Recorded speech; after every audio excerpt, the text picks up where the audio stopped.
귀가 뚫려야 혀가 풀린다라는 말이 있습니다. 그러니까 좋은 대화가 이루어지기 위해서는 듣는 것이 말하는 것보다 더 중요하다라는 그런 의미이겠죠. 여러분, 하나님이 만드신 우리의 신체를 한번 살펴보십시다. 우리에게 귀가 몇 개가 있죠? 귀가 하나 있으신 분 계십니까? 우리의 귀는 다 2개입니다. 그럼 우리의 입은 몇 개입니까? 설마 입이 2개이신 분은 없으시겠죠? 우리의 입은 하나입니다. 하나님이 우리의 신체를 만들면서도 이렇게 만드신 것에는 참 우리가 들어야 될 메시지가 있는 것 같습니다. 귀는 2개, 입은 하나. 성경에도 나와 있지만 너희는 말하기는 더디하고 듣기는 빨리 하라. 듣는 것이 참 중요하다라는 이야기인 것이죠. 예수님도 우리에게 이런 말씀을 하셨습니다. 들을 귀 있는 자는 들으라.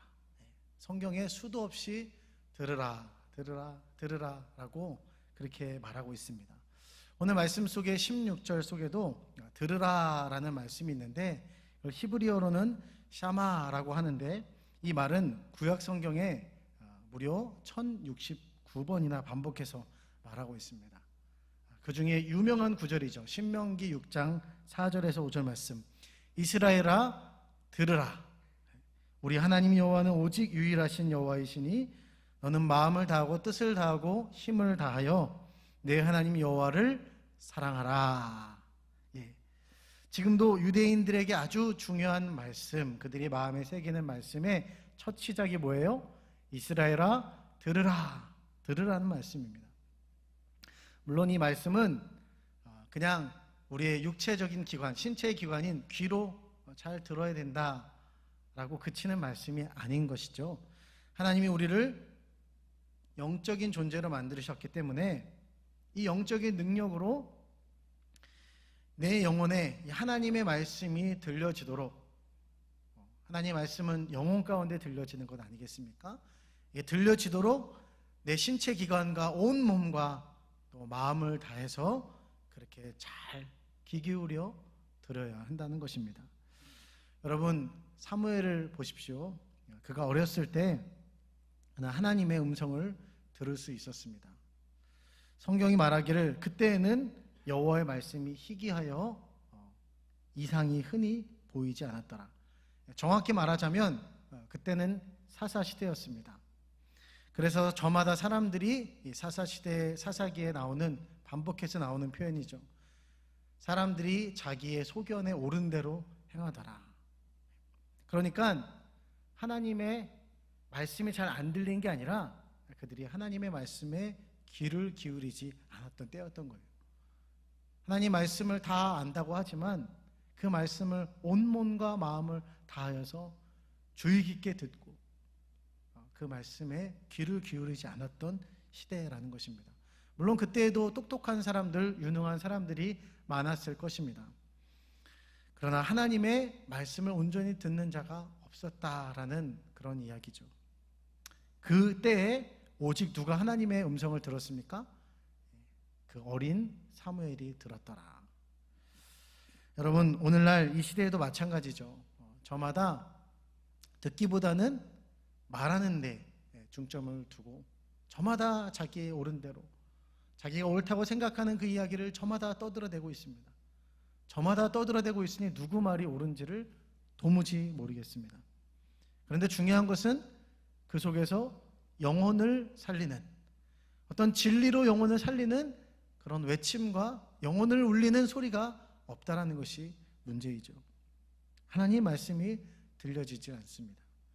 바로 이때에 누가 하나님의 말씀을 들을 수 있을까요? 들을 귀 있는 자, 예수님 말씀하신 것처럼 들을 귀 있는 자가 듣게 되는 줄 믿습니다. 오늘 저와 여러분들이 그 주인공들, 들을 수 있는 자들이 되어야 될 줄 믿습니다. 우리 앞뒤 좌우에 계신 분 좀 바라보시면서 우리 하나님의 음성을 들읍시다. 시작. 다시 한번 반드시 하나님의 음성을 들읍시다. 시작. 그렇다면 여러분, 하나님의 음성을 들을 수 있는 사람들이 누구일까요? 오늘 시인은 이렇게 16절을 통해서 말씀하고 있습니다. 우리 16절 말씀을 다시 한번 읽어보시겠습니다. 시작. 하나님을 두려워하는 너희들아 다 와서 들으라. 예, 여기까지 읽겠습니다. 누가 들어요? 하나님을 두려워하는 너희들. 1차적으로 말하자면 이들은 이스라엘 공동체일 것입니다. 그들은 그들의 역사를 통해서 하나님을 경험했습니다. 때로는이 아니라 아주 자주 잘못을 저질러서 하나님께 심판을 받죠. 그리고 그 심판으로 공경에 처하고 괴로움에 빠지고 참 수많은 어려움에 빠졌습니다.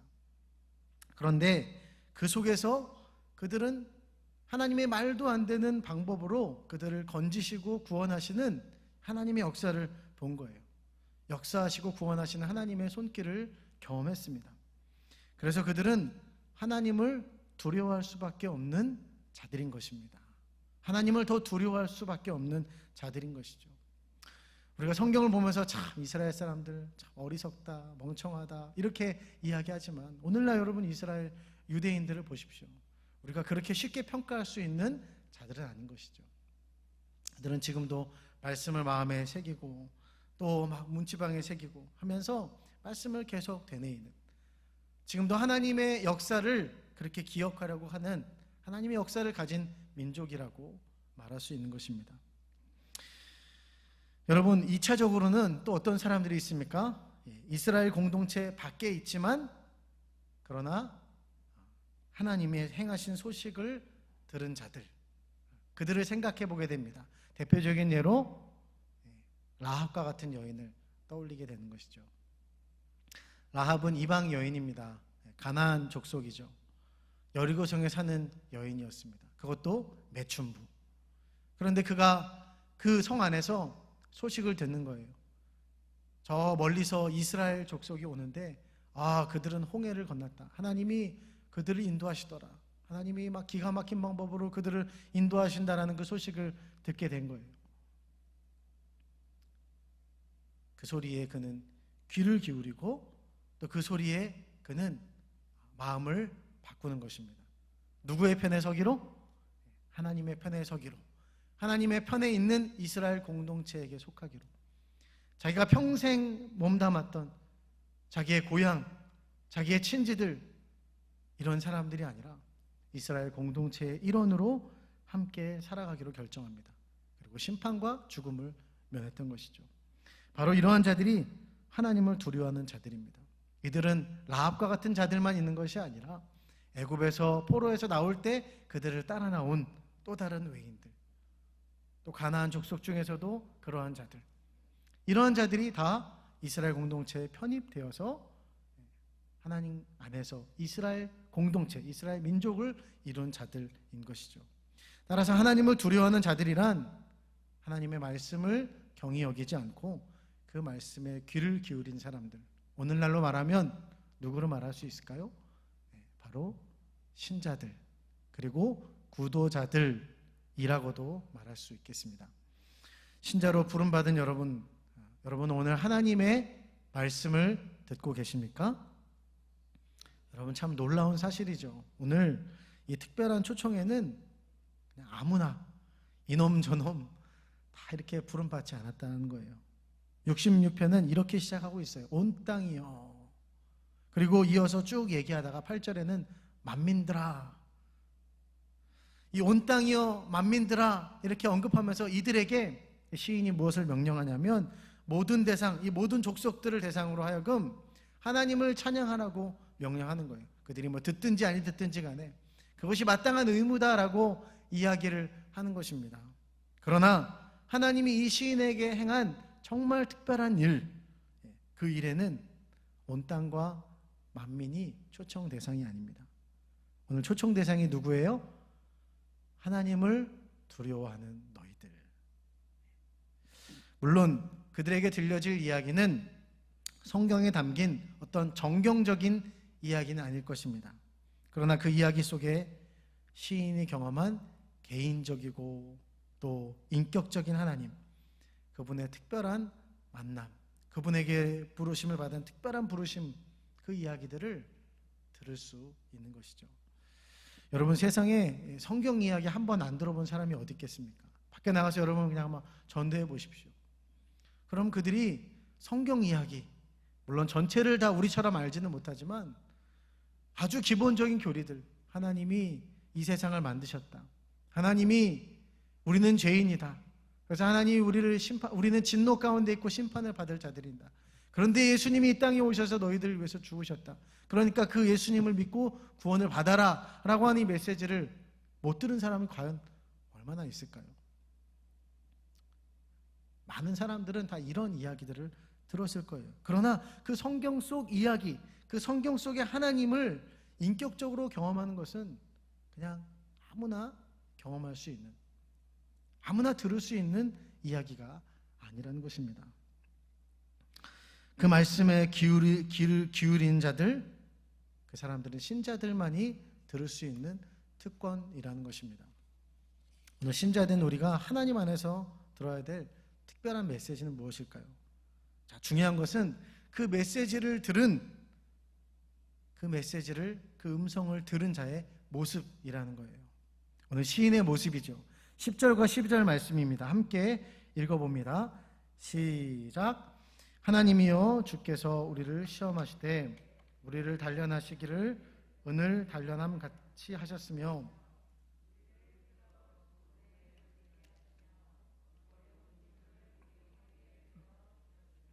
사람들이 우리 머리를 타고 가게 하셨나이다. 우리가 불과 물을 통과하였더니 주께서 우리를 끌어내사 풍부한 곳에 들이셨나이다. 아멘. 지금 시인은요 66편을 통해서 하나님을 소개합니다. 1절부터 8절 내용을 쭉 살펴보게 되면 하나님이 어떤 분이시냐, 홍해를 가르시고 요단강을 이게 마르게 하셔서 육지로 만드셔서 건너가게 하신 하나님, 창조주 하나님, 위대하신 하나님, 그 하나님으로 소개하는 거예요. 이스라엘 백성들에게도 그리고 모든 세계 만민들에게도 놀라운 위대한 하나님으로 소개하고 있습니다. 근데 10절에서 12절까지의 하나님은 시인 자신을 포함한 이스라엘 공동체의 하나님이에요. 이스라엘 공동체만의 하나님이신데 그 하나님은 어떤 하나님이신가? 어떤 하나님으로 보이세요? 대부분 우리가 읽었지만 조금 표현이 그럴 수도 있겠지만 좀 가혹하리를 만큼 좀 정말 혹독하시게 자기 백성을 다루시는, 어쩌면 자기 백성을 좀 싫어하시는 하나님은 아니실까 싶을 정도로 가혹하게 다루시는 하나님으로, 큰 시련을 가져다 주시는 하나님으로 묘사가 되고 있어요. 은을 단련함 같이 하시는 하나님. 제가 은을 재련이라고 그러죠. 재련하는 그런 걸 보지는 못했지만 텔레비 속에서는 볼 수 있었습니다. 금은 같은 것들을 재련할 때 어떻게 하죠? 아주 뜨거운 그 용광로 속에서 그 금속을 녹여서 그 안에서 불순물들을 제거하고 거기서 금과 은을 정제하는 것이죠. 이런 표현인 거예요. 이스라엘 백성들을 은을 단련하듯이, 은을 재련하듯이 그런 뜨거운 용광로 속에 담갔다 빼시는 하나님. 무섭습니다. 네, 그물에 걸리게 하시는 하나님. 그물에 걸리셔서 빠져나가지 못하도록, 또 어려운 짐을 허리에 매게 하시는 하나님. 열강들에 의해서 머리가 짓밟히게 하시는 하나님. 실제로도 그랬죠. 이스라엘 백성들은 열강들에 의해서 수도 없는 침략을 받았고 고통을 받았습니다. 마지막 표현은 좀 너무 그렇습니다. 불과 물을 지나가게 하시는 하나님. 여러분, 이 하나님 좋으신 분 맞으시죠? 뭔가 힘들게 하시는 하나님이라고 이렇게 소개하고 있습니다. 그러나 12절의 결론을 통해서 시인은 말하고 있어요.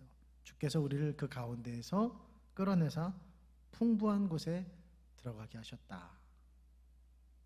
경험적인 이야기죠. 자, 오늘 이 시편 66편의 저자는 누구인지 정확히 밝혀져 있지 않습니다. 그런데 이 시에 쓰여져 있는 표현들이 이사야서 43장에도 동일하게 꽤나 많이 이렇게 쓰여져 있는 것을 볼 때 이 시인은 이사야 시대의 그 사람이지 않을까라는 추측을 해보게 됩니다. 혹자는 이를 이사야와 동시대에 살았던 히스기야 왕일 것이다 라고 그렇게 추측을 합니다. 충분히 근거가 있는 이야기죠. 히스기야의 삶을 볼 때 대제국이었던 아수르의 침략을 정말 기적적인 방법으로 하나님께 기도했더니 아수르가 다 쳐들어와서 그 군사력으로 다 밀 수 있었지만 갑자기 허망하게 돌아가게 되는 거예요. 이런 일들이 히스기야 때 있었어요. 또 히스기야 자신도 죽을 고비가 있었죠. 하나님께 기도했더니 하나님께서 생명을 연장시켜 주셨던 그런 왕이 히스기야 왕이라고 볼 수 있습니다. 그렇게 볼 때 오늘 이 시인의 경험적인 이야기를 통해서 하나님이 어떤 분이신지, 그를 어떻게 단련하시는지, 또 이스라엘 공동체를 어떻게 다루시는 하나님이신지, 그러나 그 가운데서 기적적인 방법으로 구원하신 하나님을 경험했을 때 하나님이 우리를 풍부한 곳에 들어가게 하셨다라고 고백할 수밖에 없는 그런 시라라고 이해할 수 있는 거죠. 중요한 것은 시인은 이스라엘과 함께, 이스라엘 공동체와 함께 고난을, 어려움을 당했다는 것입니다. 그러나 중요한 것은 그 가운데 하나님께 기도했다는 것이죠. 그리고 결국 인격적인 하나님을 만났다는 것입니다. 그래서 오늘 그는 풍부한 곳에 들어가게 하셨다라고 그렇게 말하고 있죠. 그리고 이 66편의 1절에 이렇게 시작하고 있습니다. 온 땅이여, 온 땅이여. 여러분, 그 당시에 많은 이방 나라 사람들은 그들이 믿고 있던 신들이 있었습니다. 그런데 그 신들은 온 땅의 신들이 아니에요. 어디의 신들일까요? 가나안 지역에 사는 사람들은 가나안의 신, 바알과 같은 신을 섬기는 거예요. 그 바알은 지역 신인 거예요. 또 아수르에 사는 사람들은 아수르의 신을, 저 바벨론에 사는 사람들은 바벨론의 신을 그렇게 믿는 것입니다. 자기 지역에 속한 신들입니다. 그래서 전쟁은 지역신과 지역신과의 싸움이라고도 그들은 말했습니다. 한 나라의 흥망성쇠는 그 지역신이 얼마큼 세냐, 다른 지역신보다 세냐 그렇지 못하냐에 따라 흥망성쇠가 달려 있는 것이었습니다. 그리고 중요한 것은 이 신들은 저마다 다 공통점이 있는데 뭔가 요구하는 거예요. 뭔가 계속해서 자기를 섬기고 숭배하는 그 대상들을 향하여서 계속해서 뭔가를 요구합니다. 재물을 요구하고, 많은 재물을 요구하고, 때로는 정말 악한 신 같은 경우에는 인신 제사를 요구하기도 하고, 사람을 죽여서 바치는 그런 제사를 요구하기도 하고, 계속 요구하는 것입니다. 근데 계속 요구를 받는 가운데 사람들이 어떻게 될까요? 그 사람들은 그 신에 속박이 되는 거예요. 자유를 누리는 것이 아니라 자유를 다 빼앗겨버리고, 그리고 계속해서 부자유함 가운데 살아가게 만드는 것, 바로 그 신들이 그렇게 만드는 것이죠. 사실은 다 자기들이 만들어낸 신인 것이죠. 원래 있는 존재가 아니라 자기들의 편의에 따라서 만들어낸 그 신들. 중요한 것은 하나같이 부자유와 속박을 경험하게 하는 것입니다. 그러나 하나님은 어떤 분이세요? 시인은 온 땅의 하나님이라고 말하고 있습니다. 온 땅의 하나님은 초월하시는 하나님이신 거예요. 어떤 지역신이 아니라 광활한 하나님, 그래서 어디에 얽매여 있는 하나님이 아니세요. 그 하나님께서는 그래서 자기의 백성들에게 자유를 주시는 하나님이라는 것입니다. 온 땅이여라는 표현 속에는 그 수많은 의미들이 들어있는 것입니다. 하나님의 광대하심과 하나님의 초월하심, 하나님의 그 자유, 백성들에게 주시는 자유. 성경은 말씀하고 있죠. 고린도후서 3장 17절 말씀입니다. 주는 영이시니 주의 영이 계신 곳에는 자유함이 있느니라. 할렐루야. 여러분, 인격적인 하나님을 만날 때 우리에게 자유함이 있는 줄 믿습니다. 그래서 그분 안에서 겪는 삶의 고통, 괴로움은 더 이상 나를 힘들게 하는, 망하게 하는 괴로움과 고통이 아닌 것이죠. 비록 나의 삶에 여전히 찾아오는, 우리가 예수님을 믿지만, 하나님을 믿지만, 그럼에도 불구하고 우리의 삶에 문제가 계속해서 찾아오는 거예요. 고통도 찾아오고 어려움도 찾아옵니다. 그러나 그것이 때로는 하나님을 더 가까이 만날 수 있게 만드는 하나님께서 허락하신 귀한 또 은혜인 것이죠. 그렇기 때문에 어떤 이들은 일부러 이 고통의 자리, 괴로움의 자리를 선택해서 그것을 자청하고 그렇게 해서 하나님 앞에 더 나아가는, 하나님을 만나고 그 안에서 자유를 누리는 사람들이 있다는 것입니다. 사랑하는 여러분, 오늘 우리는 하나님 안에서 어떤 음성을 들어야 될까요? 그 음성은 자유를 주시는 하나님의 음성을 들어야 될 줄 믿습니다. 우리의 죄보다, 우리의 연약함보다 훨씬 더 크신 하나님, 온 땅의 하나님, 그리고 우리를 구원하시고자 하시는 하나님의 강한 의지, 그분의 사랑의 음성을 들을 때 우리 영혼은 자유케 되어진 줄 믿습니다. 말씀을 정리합니다. 오늘 시인은요, 나의 영혼을 위한 하나님의 일, 그 일을 9절에서 미리 이렇게 말하고 있습니다. 우리 함께 읽어보실까요? 시작. 그는 우리 영혼을 살려두시고 우리의 실족함을 허락하지 아니하시는 주시로다. 다시 한번 읽겠습니다. 시작. 그는 우리 영혼을 살려두시고 우리의 실족함을 허락하지 아니하시는 주시로다. 사랑하는 여러분, 하나님이 우리의 영혼을 향해서 하시는 일이 무엇입니까? 무엇을 하고 계십니까? 그것은 괴로움으로 끝나고 멸망에 이르게 하는 일이 아니라는 것이에요. 예수님 말씀하세요. 도둑이 오는 것은 도둑질하고 죽이고 멸망시키라는 것뿐이요, 내가 온 것은 양으로 생명을 얻게 하고 더 풍성히 얻게 하려는 것이라. 아멘. 여러분, 이 코로나 시대에 많은 사람들은 하나님의 존재를 알고 있습니다. 그러나 정작 하나님께서 인생과 영혼을 향해서 말씀하시는 그 음성을 깨닫고 듣지 못하고 있습니다. 그래서 그들의 진짜 고통의 문제와 괴로움을 알지 못한 채 오늘도 그들은 불평과 불만과 그리고 원망에 사로잡혀 살아가는 것이죠. 그들의 육신도 죽이고 있지만, 스스로 그들의 육신도 죽이지만 그들의 영혼도 스스로 죽이고 있는 것입니다. 여러분, 진짜 괴로움과 고통이 무엇일까요? 모든 상황과 환경을 통해서 말씀하시는, 그리고 우리의 영혼을 살리고자 하시는 그 하나님의 음성, 그 말씀을 듣지 못하는 것이 우리의 진짜 괴로움과 고통이라는 것이죠.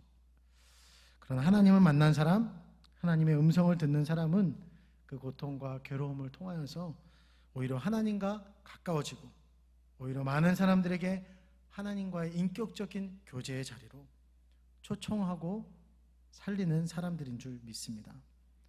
사랑하는 여러분, 오늘 우리는 어떤 부름을 받은 자들입니까? 또 오늘 우리가 있어야 될 자리가 어떤 자리일까요? 말씀을 다시 한번 기억하십시다.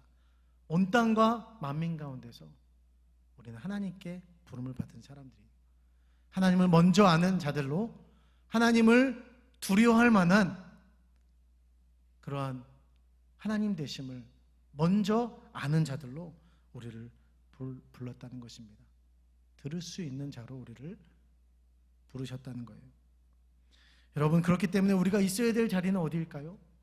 오늘 말씀의 서론처럼 온 몸과 마음으로, 그 마음으로 귀를 기울여서 하나님의 음성을 들을 수 있는 그 자리, 하나님을 존경의 대상으로 또 두려움의 대상으로 인식하고 그 하나님을 향해서 모든 주의를 기울여서 우리 영혼에 말씀하신 하나님의 음성을 들을 수 있는 그 자리에 우리가 있어야 될 줄 믿습니다.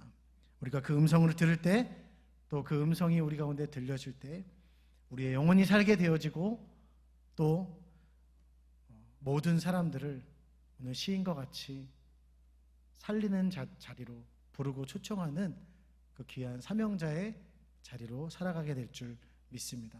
오늘 우리의 삶이 그렇게 복되고 귀한 삶이 될 수 있기를 주님의 이름으로 축복합니다.